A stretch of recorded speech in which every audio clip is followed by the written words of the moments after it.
Hola, buenos días desde La Habana. Estoy aquí de regreso después de la pausa de sábado y domingo en un lunes. Soy Joanny Sánchez, cubana, periodista, ciudadana. Además, la jornada ha amanecido fresca, nublada en la capital cubana, de manera que solo abriré una a una las persianas de esta ventana 14 para asomarme, pero sobre todo para invitarlos a ustedes a que se asomen junto a mí a los temas y las noticias más importantes de este 22 de marzo de 2021 aquí en Cuba.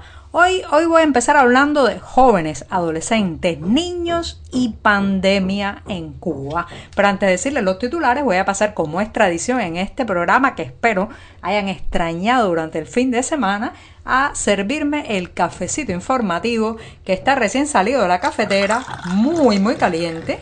Así que lo pongo en la taza, lo dejo refrescarse. También les advierto que si escuchan un ruido de martillos, no se preocupen, es un vecino que sigue construyendo. Casualmente siempre empieza a martillar justo en la hora de grabar este podcast, pero no pasa nada, seguimos informando y seguimos reportando la Cuba profunda. Ya les adelantaba que en un primer momento iba a hablar de adolescentes y pandemia, los rigores del confinamiento y cómo se percibe a nivel doméstico y a nivel social también esta obligación de quedarse en casa con una edad tan joven.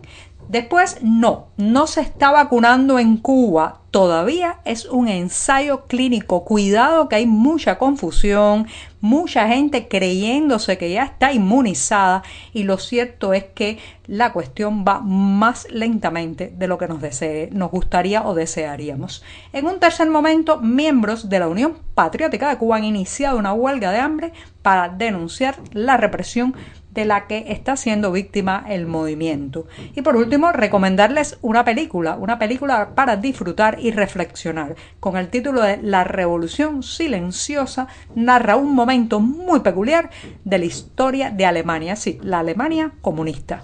Dicho esto, presentados los titulares, ahora llega ese momento mágico, especial, el mejor momento del día, señoras y señores, en que voy a tomar la cucharita, hago el chin chin, que es la cortinilla musical de este programa, y de paso, pues refresco un café recién colado, breve, que hay que ahorrar, un poco aguado, hay que estirar el cafecito, pero eso sí, siempre amargo, sin una gota de azúcar, como me gusta a mí.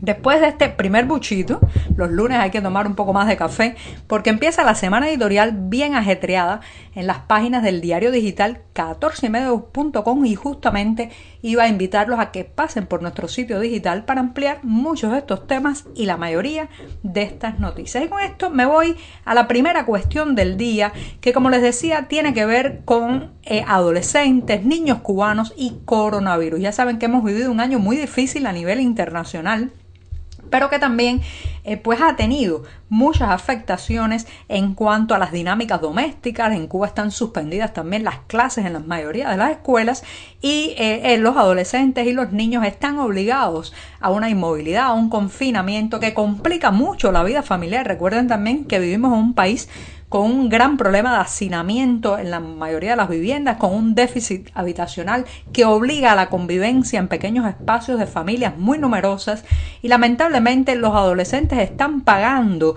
la peor factura de esta crisis porque, reitero, están suspendidas las clases, están obligados a estar en pequeños espacios, muchas veces no entienden, no comprenden muy bien por qué tienen que estar sometidos a este quédate en casa obligatoriamente, y ven restringidas muchas actividades que son fundamentales para el desarrollo, el crecimiento emocional también en esa edad. Así, hoy llevamos en las páginas de 14 y medio un reportaje contando un poco las vivencias de esas familias donde todos los días tiene que desarrollarse prácticamente una labor de convencimiento sobre los niños y los adolescentes de por qué no pueden salir a jugar, de por qué no pueden ir a una fiesta con unos amigos, de por qué no pueden ir a celebrar los 15 años de una colega de la escuela que está cumpliendo por esos días, en fin. Pero además, señoras y señores, todo esto se vuelve mucho más dramático porque no hay las condiciones dentro de los hogares para que encuentren allí caminos para la distracción, el esparcimiento, la comodidad. El mismo hecho, por ejemplo, de estudiar a distancia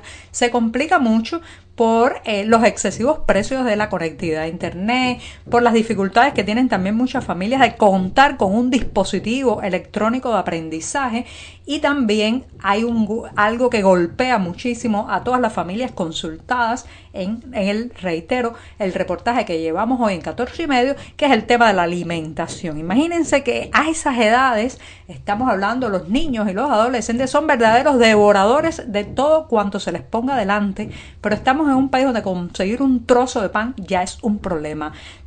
Conozco amigas que me cuentan que sus hijos se pasan delante del refrigerador varias veces al día, abren, miran a ver qué hay, vuelven a cerrar, 5 minutos regresan y piensan que el refrigerador produce comida, y para ella es muy complicado explicarles que lo poco que se consigue necesita largas horas y largas horas de cola, que no hay muchos productos, y todo esto va generando una frustración, un malestar a nivel doméstico, pero también hay historias hermosas, gente que ha descubierto sus vocaciones pedagógicas y entonces en un edificio multifamiliar se turnan para enseñar matemáticas, español y una serie de asignaturas a los estudiantes que no pueden ir a clases,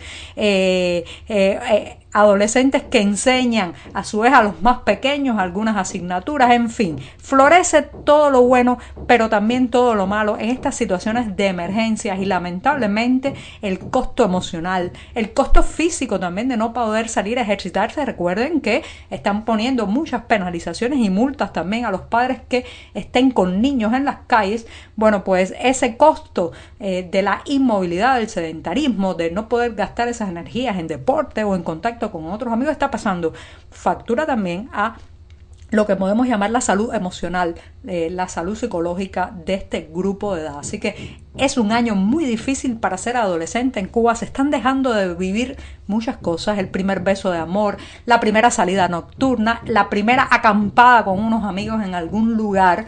Y eso es algo con lo que habrá que lidiar, pero sobre todo advertir a las familias mucho cuidado, mucha atención, porque son momentos también de mucha vulnerabilidad para ese grupo de edad entre los cubanos, que es la niñez y la adolescencia. Así que ya sabe, quédese en casa, cuídese, pero también hay que saber que ellos tienen que vivir y que hay que ayudarlos a convertir el confinamiento en un momento para la creación y el crecimiento. Dicho esto, me extendí un poco en el primer tema, me voy a dar el segundo sorbito del día. En lo que me voy a una cuestión que, señoras y señores, está causando mucha confusión. Recientemente me llama un amigo lleno de entusiasmo y me dice literalmente que a su tía, una persona ya mayor de edad, de la tercera edad, la habían vacunado. Estaba muy feliz, ya la tía sentía que podía tomar su cartera y salir a la calle libremente, meterse en una aglomeración, subirse a un ómnibus sin cuidarse, que ella ya había sido vacunada. Lamentablemente, señoras y señores, no es así. En Cuba no se está vacunando. Voy a reiterarlo porque hay muchas confusiones y a veces el triunfalismo de la prensa oficial facilita o promueve este tipo de cortina de humo, entre otras cosas porque ya saben que el tema de la vacunación, el oficialismo cubano se lo ha cogido, se lo ha tomado como se toma muchas cosas, con un espíritu competitivo deportivo para ver a nivel internacional de que ellos pueden hacer más que otras naciones. Y lo cierto es que estamos ahora mismo a la saga del inicio del proceso de vacunación en América Latina. Somos prácticamente el último o de los últimos países que empezarán a vacunar, y lo que se está haciendo ahora son ensayos clínicos en candidatos vacunales. Incluso el candidato vacunal que el oficialismo dice está más avanzado, que se llama Soberana 2, está ahora en la fase 3 de ensayo clínico. ¿Y por qué es importante no perder la sensación de riesgo, no creerse vacunado? Porque este ensayo clínico, señoras y señores, incluye también la inyección con placebo, o sea, se toma un grupo de control, a una parte de los voluntarios que están participando se le administra el candidato vacunal y a otros se les administra un placebo. Ni los que ponen la inyección ni los que la reciben saben si tuvieron el candidato vacunal o tuvieron el placebo. Por tanto, mucho cuidado, señoras y señores, no se crea que ya usted puede salir para la calle porque está vacunado, porque en este país oficialmente vacunarse, no se ha vacunado nadie. Así que cautela, atención, tome con pinzas todas estas frases triunfalistas y sígase cuidando, que esto va para largo.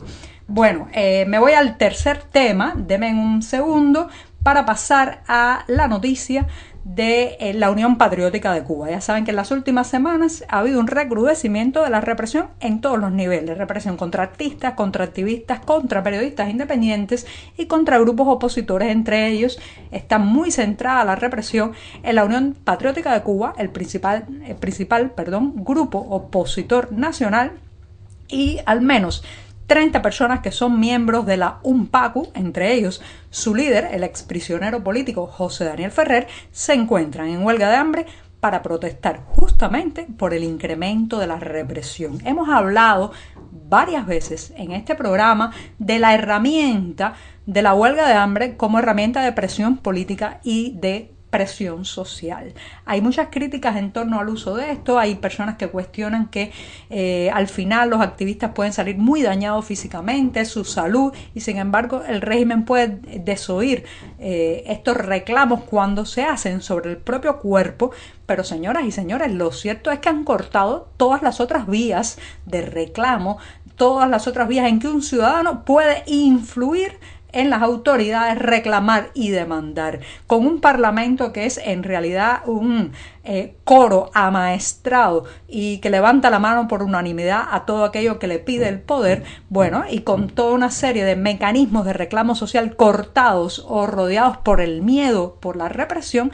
Lamentablemente, los estómagos, las vísceras, las costillas seguirán siendo por largo tiempo un motivo de presión en esta isla. Así que les reitero, vayan por las páginas de 14 y medio, podrán leer los detalles de que al menos 30 personas vinculadas a la UNPACU se han declarado en huelga de hambre. Dicho esto, me voy rápidamente recomendándoles una película. Todavía no tengo noticias de que está en Cuba, pero ya sabe, póngase atento a ver si llega, si le circula en las redes alternativas de difusión de materiales audiovisuales, y se trata de una película con el título La Revolución Silenciosa. Se estrenó en 2018 y trata nada más y nada menos que de un grupo de compañeros de clases que hacen una protesta en la Alemania comunista por la represión que había ocurrido también pues en Hungría. Estamos hablando del año 1956 y bueno, pues es un grupo de estudiantes alemanes de la Alemania comunista deciden protestar por la represión en Hungría. ¿Por qué esta película? ¿Por qué esta película es interesante para los cubanos? Le voy a decir, es un documento excepcional de cómo la histeria de los regímenes represivos puede acabar no solo exacerbando el espíritu combativo de los insumisos, sino incluso convirtiendo al hereje. Así que los dejo con esta frase de una reseña que también llevamos en 14 y medio. Y reitero, la película se llama La Revolución Silenciosa. Y con esto me despido esta mañana, que será martes, así que la semana todavía da sus primeros pasos informativos. Muchas gracias.